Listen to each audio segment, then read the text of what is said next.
Good morning students. Today we go through the chapter number 6, that is verb. Now what is verb? See here.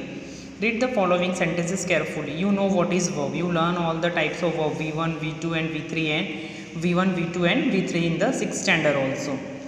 Now see, Mother Teresa was the founder of the missionary charity. So was is a verb. She served the poor and the sick. What she done? She served, na? So served is a verb. She had a kind and a loving heart. कैसा heart है उसका? Kind and loving. So had is a verb. In the above sentence was served and had are verbs. In sentence was tell the position or the state of the subject Mother Teresa. Now see what is a verb is a word that is used to indicate the position or condition of the subject, to denote action of the subject or what possessed by the subject. Now see transitive verb. Now there are two types of verb, that is transitive verb and intransitive verb. Okay. Now what is transitive verb? This is new for you. He asked question. What he asked? Asked is a verb. He asked a question. So asked is a verb.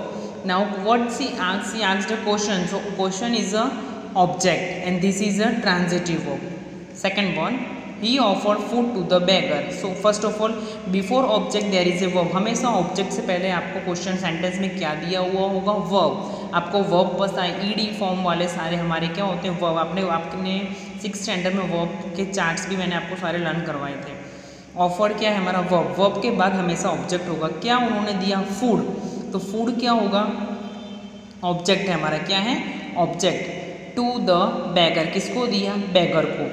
और देखो वो transitive verb में हमेशा object होता है. In the above sentence asked and offered are the verb but they require object to make complete sense. A verb that need an object to complete its meaning is called transitive verb. जिसको object की जरूरत पड़ती है जो sentence को, उसे हम बोलते हैं ट्रांजिटिव वर्ब. और जिसे ऑब्जेक्ट की जरूरत नहीं पड़ती है उसे हम बोलते हैं इनट्रांजिटिव वर्ब. अब ऑब्जेक्ट ऐसा होता है जिसको हम देख सकते हैं, छू सकते हैं. Now see object of the verb. He packed the bag. उसने पैक्ड किया हमारा वर्ब है. ही हमारा क्या है? सब्जेक्ट है. The bag. उसने क्या पैक किया? The bag. बैग को आप देख सकते हो, टच कर सकते हो. ओके.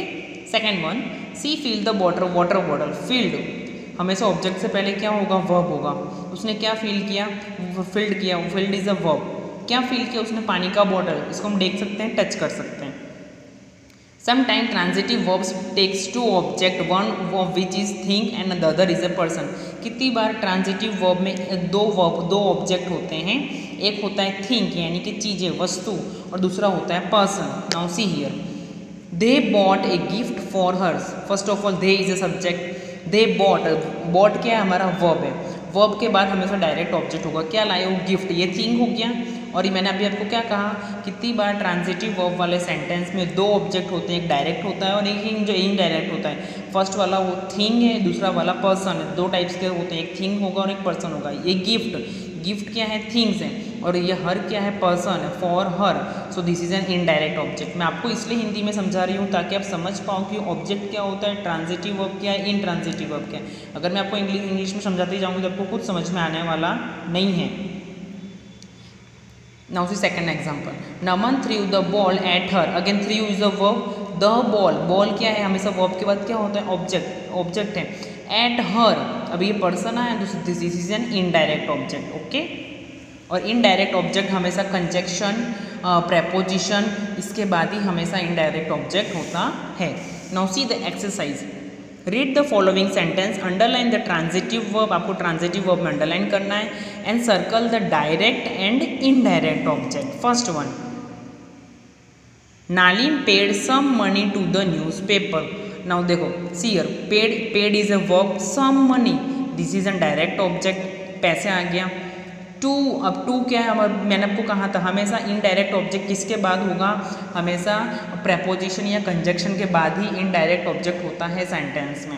और बाद वाला न्यूज़पेपर वेंडर. अभी देखो मैंने आपको वहाँ पे आपको सेंटेंस में कहा था कि कितनी बार सेंटेंस में ट्रांजिटिव वर्ब वाले सेंटेंस में थिंग्स भी होते हैं और पर्सन भी होते हैं. दो ऑब्जेक्ट होते हैं. पहला वाला डायरेक्ट होगा, दूसरा वाला इनडायरेक्ट होगा. So some money is a things. A newspaper vendor, this is a indirect object. Okay. ये पर्सन का आ गया तो person is an indirect object. I wrote a letter to my mother. Wrote is a verb. Letter is a, अभी things की बात आ गई, things. तो ये क्या हुआ हमारा डायरेक्ट ऑब्जेक्ट। टू, मैंने आपको कहा था कि कंजक्शन या प्रेपोजिशन के बाद हमारा इनडायरेक्ट ऑब्जेक्ट होगा। माय मदर, तो माय मदर क्या हो गया, indirect object. See cleaned, cleaned is a verb. The house, यहाँ पे एक ही बात है, यहाँ पे डायरेक्ट ऑब्जेक्ट है, यहाँ पे इनडायरेक्ट ऑब्जेक्ट नहीं है। Fourth one, he white wash the house today. Washed, washed क्या है हमारा वर्ब है, क्या वॉश किया घर को। द हाउस हमारा क्या है, डायरेक्ट ऑब्जेक्ट। ये क्या है, थिंग्स है, आगे कोई पर्सन नहीं है, तो यहाँ पे कोई इनडायरेक्ट ऑब्जेक्ट नहीं है। Fifth one, the teacher organise excursion trip for the student. Organised यानी कि योजना, वो हमारा वर्ब है। एक्सकर्जन यानी कि अपने गए थे ना अपने साइंस सिटी वाले ट्रिप, वो होते हैं हमारे educational trip, means one type of. तो एक्सकर्जन ट्रिप ये हुआ थिंग्स। उसके बाद मैंने आपको कहा था कंजक्शन होगा या तो प्रेपोजिशन होगा, उसके बाद कोई पर्सन होगा। तो for the student, this is a person, so this is an indirect object. Rabindranath Tagore road is a verb. Many stories, this is a direct object. In this sentence there is not a simple any indirect object. Seventh one, the secretary dictated the letter to his assistant. Dictated, so this is your verb. Letter, उसने क्या लिखा, letter क्या आ गया, things. उसके बाद क्या है हमारा प्रेपोज कंजक्शन है। उसके बाद हमारा क्या आया, प्रेपोजिशन या कंजक्शन, मैंने कहा दो में से कोई भी एक होगा। He is assistant, assistant is indirect object, लेकिन ये क्या है, पर्सन है। थिंग्स और पर्सन दो ही चीज होगा इसमें आपको। Ninth one, 8th you have to do at your own, 9 and 10 you have to do at your own. Now come to the intransitive verb, जिसमें कोई ऑब्जेक्ट की जरूरत नहीं पड़ती, उसे हम बोलते हैं इंट्रांजिटिव वर्ब। और जिसे ऑब्जेक्ट की जरूरत होती है वो होता है transitive sentence. Okay, a verb that does not require an object to complete its meaning is called intransitive verb, जिसमें हमें कोई वर्ब की ऑब्जेक्ट की जरूरत नहीं होती। देखो, द मैच, वॉज, वोन, वोन तो हमारा वॉज क्या है, हमारा वर्ब। वोन क्या है, हमारा वर्ब। यहाँ पे कोई ऑब्जेक्ट है, no. The song was sung, was is your verb, sung is your verb. Is there any object, no. जिसमें कोई ऑब्जेक्ट नहीं होता, खाली सिर्फ वर्ब होता है, उसे हम बोलते हैं intransitive verb. Now come to the exercise. Underline the verb in the sentence and state whether the verbs are transitive or intransitive. Now in this exercise you have to find whether the sentences are transitive or intransitive. In transitive verb there must be a object or direct object or indirect object. But in intransitive verb there is not any object. First one, the policeman caught the thieves. Caught is a verb. The thieves, this is a object. So transitive verb. Second one, the machine is not working. What not working? Working is your verb. Verb के आगे कोई object है, आगे कोई sentence है, कुछ भी दिया है नहीं, so this is your intransitive verb. Third one, the old lady helped the little boy. Helped is your verb. उसके बाद क्या दिया है, little boy. Little boy is a direct object, so this is a transitive verb. My aunt served tea to the guest. Served is your verb. Then tea is an object. To whom? To the guest. So this is a intransitive verb. What? Intransitive verb. But लेकिन देखो things है और person भी है. So yes, this is your intransitive verb. This is your intransitive. क्योंकि यहाँ पे tea is a things and guest is a person. Next, but one thing that my aunt served tea to the guest. दोनों आप object ऐसे object जिसको हम देख सकते हैं। Yes. Fifth one, my cousin narrated a story. Narrated is a verb. What's a narrated story? So this is a transitive verb. M.F. Hussain made beautiful painting. Made is a, now M.S. Hussain made beautiful painting. Beautiful, more beautiful, most beautiful, सब कुछ है यहाँ पे, painting भी है, तो क्या हुआ, transitive verb. The temperature is rising क्या है, हमारा वर्ब है, आगे कोई ऑब्जेक्ट है नहीं, तो ये क्या हुआ, intransitive. Sunidhi Chauhan sang and danced, उसने सैंग एंड डांस तो किया ऑन द स्टेज, उसको लेकिन ऑब्जेक्ट ऐसे ऑब्जेक्ट जिसको आप टच कर सकते हो, क्या आप उसको टच कर सकते हो ऑन द स्टेज, उसको आप फिर सैंग एंड डांस, उसने गाना गाया और वो, लेकिन ऐसा ऑब्जेक्ट जिसको हम टच कर सकते हैं फिर उसको हम बोलते हैं ऑब्जेक्ट, ऐसा ऑब्जेक्ट नहीं है। Now see, verbs of incomplete prediction. Sometime a verb does not take an object but require another word or group of words to complete its meaning. Verbs, the sun shone brightly. Verb shone is a chamakna, past, present tense, V1, V2, V3. So sown is a verb. The day was windy. Was is your verb. Verbs which need the help of some words or group of words to complete their meaning are called verbs or incomplete prediction. जिसको एक verb से पूरा sentence नहीं होता, दूसरे verb की भी जरूरत पड़ती है, उसको हम बोलते हैं incomplete prediction. Some words or group of words to complete their meaning are called verbs. Verb which needed the help of some words. ऐसा verb जिसको दूसरे वर्ड की जरूरत पड़ती है, उसके बिना वो सेंटेंस कंप्लीट नहीं होता. जैसे यहाँ पे देखो was verb है, लेकिन उसके साथ एक वर्ड है ना, उसके बिना वो सेंटेंस कंप्लीट नहीं हो सकता, उसको बोलते हैं incomplete prediction. Now come to the exercise. First one. Complete the following sentence with appropriate complement of the verb given in the box. Interesting but unpredictable. Loose green. Roasted well यानी कि सेका हुआ. लूज ग्रीन यानी कि हरा. Brave boy you know. Seek slowly against the direction of the wind. Now see calm and compose. Dynamic leader. Furiously means quickly. Rough आपको पता है. Now come to the exercise. He was a dash. कैसा leader होगा? Dynamic यानी कि एकदम उत्साह वाला. The ship sailed slowly. सीप कैसे चलेगा? स्लोली. तो इसमें से आपको कौन सा वर्ड यूज़ करना है? देखो sailed is a verb, was verb, ये सारे वर्ब है, लेकिन वर्ब के साथ भी हमें एक वर्ड की जरूरत पड़ी, उसे हम बोलते हैं कॉम्प्लीमेंट. क्या बोलते हैं? Complement. This all are verbs. लेकिन वर्ब से सेंटेंस कंप्लीट नहीं हो रहा, उसके साथ हमें कुछ वर्ड्स की जरूरत पड़ रही है. The peanuts where. पीनट्स यानी कि मूंगफली. मूंगफली को हम क्या करेंगे? सीम को सेकेंगे. सो roasted well is your answer. Fourth one. The plants where dash. Plants कैसा होगा? ग्रीन होगा. The Lush green. The domestic help is chic. Chic मतलब बीमार होना. The match was. मैच कैसा था? Interesting. So was is your verb. The C was. सी कैसा था? रफ. और Rohan was a dash boy. Rohan कैसा था? Brave boy. राशि वॉज रिलैक्स्ड, काम एंड कॉम्पोज्ड यानी कि वो क्या है? यानी कि बहुत घबरा जाना, घबरा गई है वो. यानी कि जैसे किसी के बारे में कुछ सुन के अपने घबरा जाते हैं ना, अपसेट हो जाते हैं, इसलिए वो रिलैक्स हो रही है. The sea raged. Raged furiously. Furiously means quickly. Furiously means quickly. और रैग्ड मीन्स टू मूव यानी कि फ्यूरियसली मीन्स क्विकली, फटाफट, यानी कि सी आगे बढ़ रहा है. Now see chief parts of a verb. Present tense होता है ना, present tense, past tense, past participle, उसको हम बोलते हैं chief parts. Go, went, gone. जो verb they are called chief parts of the verb because we can form all other parts with their help. जो changes होते रहते हैं. Main verbs are words like prepare, knock, tea, eat, drink, run and show on. We may add D, ED और ING at the each end of such verbs to form new verbs. The base form of the verb और the principal verb में be change. जैसे eat, ate, eaten, जो verb change हो जाता है उसको हम क्या बोलते हैं? Principal verbs.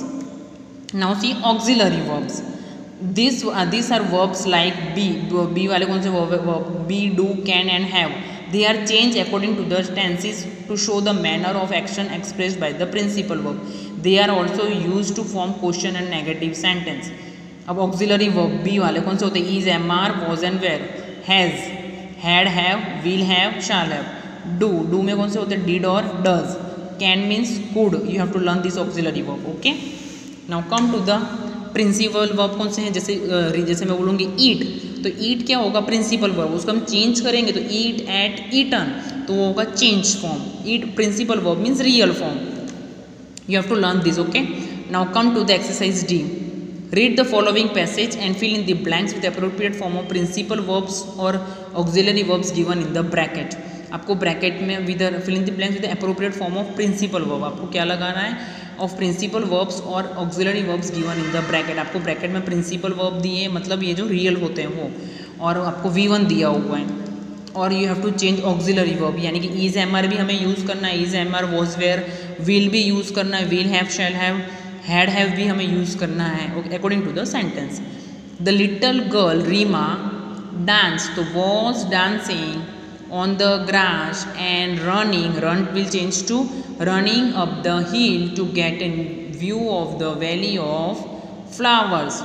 Her grandmother before she die will change to died. Always tell will change to told her about the large variety of flowers that, grow will change to grew, all the past tense, सारे past tense आएंगे. See always, desire will change to desired. To get a view of the valley, see, be will change to was. She was a curious girl. And loved, love will change to loved. Nature, flowers of different colors bloom, bloom means यानी कि खूब खिलता हुआ, अच्छा सा चमकता हुआ. Were blooming all over the valley. As the wind blew, they shaw, SAW, shaw means moved. तो जब यानी कि हवा चलती तो फूलें यूं यूं झूलते हैं ना, तो वो कितना अच्छा लगता है देखने में वो. इन द ब्रीज यानी कि हल्की हवा जब चलती है तो फूलें झूमते हैं. She dash, be will change to was. She was just about to climb down the hill. When she hear will change to heard. A puppy, wail means cry, कुछ दर्द हो रहा हो तो रोते हैं ना. Wail means cry, wailing with pain यानी कि पप्पी दर्द से रो रहा है. She quickly, pick will change to picked. It up, run will change to ran. Home, to give it some first aid, वो उसको उठा के अपने घर ले गए और उसको फर्स्ट एड्स दिए. Now come to the access, another topic. There is a simple way to find out whether a certain verb is weak और strong in the past tense form of a verb. If there is a final D or T which is not there in the present tense, it is called a weak verb. अब हम weak verb किसे बोलेंगे? Weak verbs are those which form their past tense by adding ed or D or T to the present. Weak verbs are those verbs which form their past tense by adding ed, D और T. Weak verb वो होते हैं जिसके past tense में हम ed add करेंगे, d add करेंगे और t ऐड करेंगे. Okay, now see, acquire, acquire means change to acquired. Address will change to address, ed हुआ ना. Bark will change to barked. Bend will change to bend. You have to learn this all verbs. This is V1, V2 and V3. You have to learn all this verb, this one, this one, this one. Up to here you have to learn all the verb so that you are able to solve this exercise. Now see, some verbs do not change in any of the three forms. कुछ verb ऐसे होते जो कभी भी change नहीं होते, चाहे past tense में हो या present tense में हो. ओके, so चाहे future tense में हो, वो verb कभी change नहीं हो सकते. bid, bid, bid means to say, कुछ बोलना. bet यानी कि हम शर्त लगाते हैं ना, agreement. cut means आपको पता है. cost means price. CAST, cast, cast means shadow. hurt means लगना कुछ भी. hit means to kick. put, you know. read, shut, split यानी कि डिवाइड करना. shed, you know. spread, you know. thrust, thrust means suddenly. ये verbs आपको learn करने हैं. some verbs that never change, कुछ verbs ऐसे होते हैं कि उसके कोई tenses change नहीं होते. Okay, now come to the exercise. give the past and past participle form of the verbs. Break, break का पास्ट क्या होगा? Break, broke, broken. आपको यहाँ पे ये exercise you have to do at your own. This is your homework. Learn this verb from here and then fill the exercise. Now go through the exercise F. fill in the blanks with past tense of the verb given in the bracket. This exercise you have to do your own because आपको सारे ये जो blanks दिए हैं उसके हमें past tense लिखने हैं. क्या लिखने हैं? Past tense. So you have to learn past tense and past participle. V1 आपको दिया हुआ है, V2 आपको लिखना है, V3 आपको लिखना है. पास्ट राइज, तो rise will change to rose. Flee means change to fled. Past tense आगे से देख के यहाँ पे फिल करो. Okay, now go to the this is also homework for you. First of all learn all the verb. This verbs you have to learn it. Now see, verbs may be formed with the help of some common prefix. Prefix word, verb, word, verb. Had तो be had, little तो be little. When we add suffix ise to the word, it makes the verb apologize. While you are going to school on your bicycle, you hurt a child by mistake. Will you apologize to him or her? तो move ahead to give reason for your decision. This is a one type of decision. Okay, verbs may also be formed by adding suffix to a verb. कुछ word में कुछ word ऐसे word कुछ words में जो हम changes करते हैं, जैसे एपोलाइज, तो उसमें हम ISE ऐड किया तो वो हो गया suffix. क्या हो गया? suffix. Now see, we can form verb from adjective. large तो unlarge. friend so befriend. जैसे प्रीफिक्स कि जिस वर्ड के हम आगे ऐड करते हैं उसे हम बोलते हैं प्रीफिक्स, और जिसमें बाद में वर्ड्स ऐड करते हैं उसको बोलते हैं सुफिक्स। जैसे ये देखो, फ्रेंड तो बी फ्रेंड, फूल तो befool, able unable, this is a prefix.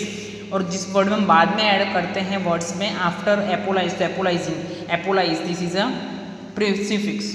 Now come to the exercise, form verbs with the words given in the bracket, fill in the blanks. हमें यहाँ पे verb form करना है। Simple to simplify, this is suffix exercise. Apologise इधर दिया हुआ है, apologise APOLOGISE। Courage to encourage, mother's words encouraged me to do well, यानी कि मुझे मोटिवेट मिला। Food to feed, herbivores feed on grass and plant. I have to accompany, this is a prefix, accompany my mother to the doctor's clinic. Now see, write the past tense और past participle form of the verbs given. ये आपको past tense और past participle लिखना, वो आगे से आप देख के लिख सकते हो, you can feel it. See, saw, seen, wake, woke, woken. Okay, you learn it also. Now see exercise. Use the pair of words given in the given here in a sentence of your own so that the meaning is clear. Now see here, hung, hanged, born, born, see, saw, rise, raise, lie. This is a raise, means rise मतलब उगना, एक raise मतलब up जाना। See, saw, difference आप sentence बना सकते हो। I saw यानी कि हमने देखा था। एक born मतलब होता है जन्म देना। ये मैं आपको PDF फोटो सेंड कर दूंगी लिख के। Okay, now come to the exercise J, form verbs from the words given below. Special to specialise, आपको वर्ड्स क्रिएट करने। Suffix tell, tell, swear, unswear, this is not a suffix form, you have to create another verb. Memory to memorise. Bath, bath का दूसरा word एक spelling होता है BATHE, bathe. Throne to dethrone. Proposal, propose. Terror to terrorise. Haste HAST, haste. प्रेशन to impression. In this way your chapter number 6 is over here, that is verb. You have to learn all the verbs. These lists are given here, so many verbs are given, you have to learn it. This is V1, V2 and V3, means arise, arose, arosen, awake, awoke, awoken, bear, bore, bore. You have to learn all these verbs so that you are able to solve this chapter. Okay students, thank you, take care.